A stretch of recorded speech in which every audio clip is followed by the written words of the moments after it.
To another major way that is kind of surprising to a lot of people of how they spend qi, and that is with overthinking.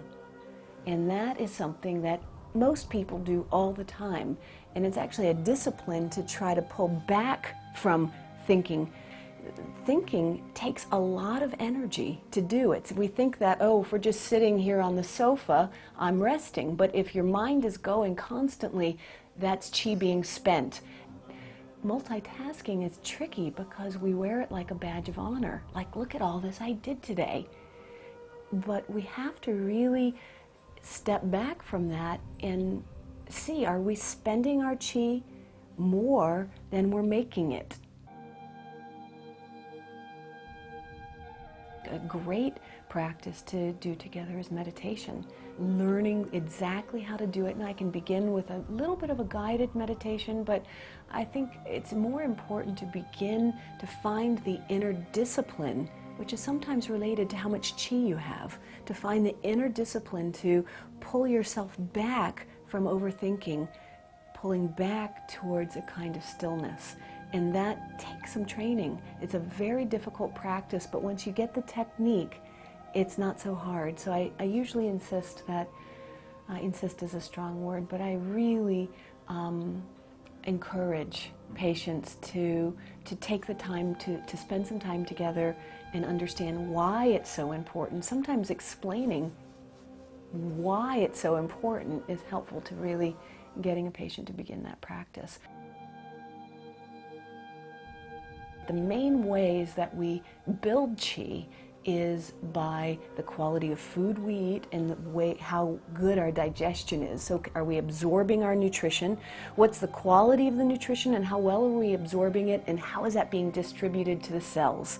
And that's a very big conversation, but that's one aspect of building qi.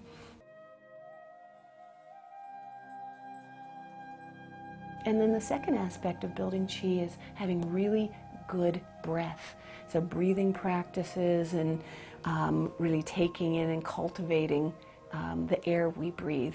And at the end of the day, our hope is that you have made more qi than you've spent.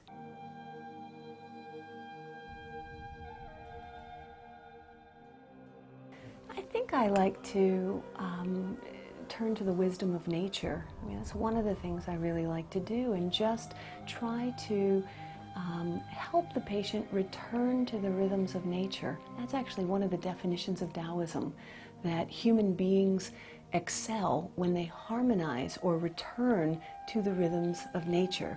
The further we are removed from nature, the more segmented or disintegrated we feel. There's intelligence embedded in the seed, and that it knows exactly when and how to sprout, and it then travels and reaches up to flower into the sunshine and receive, you know, all of the stimulation, all of the essential elements it needs to thrive. That it doesn't have to believe it, it doesn't have to know how, that it does it itself. So if we can somehow look to nature and see that vitality all around us, then it becomes ripe for the picking. It becomes ours.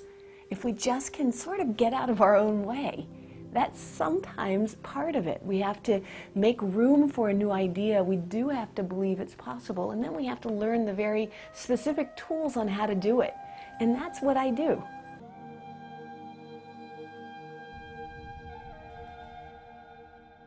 It can also be understood as a system for healthy living. And so within that, we examine where the fertility is and where it is not.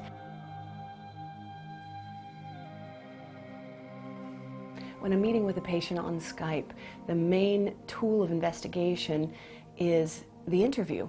Through very specific questions, I'm able to assess and determine and evaluate the patient's diagnosis. And I'm already getting a sense of the trends by the way the patient's answering the questions.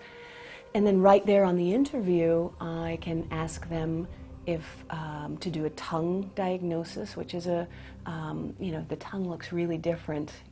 It's one of the few internal organs we can take out and put back in so easily, and they look very different from patient to patient. So that's a way I can really confirm my diagnosis. Also through the Skype interview, I ask the patient to count off their pulse rate, and that gives me a lot of information too. I mean, I can't do the traditional pulse diagnosis, obviously, at a distance, but I can get a sense of the rate and the strength, and so that's also helpful to be able to do a little bit of a physical exam, even at a distance. The things that we can do together are breathing, qigong, meditation, self-massage, and acupressure. I've had many patients after a single appointment or during a single appointment actually weep with the feelings of something is possible for their condition. The Chinese medicine model is actually refreshing because it's medicine based in nature. It's easy to understand. I can point out your imbalance and you can go, I get it. It's very easy. It's a very accessible, easy to understand medicine.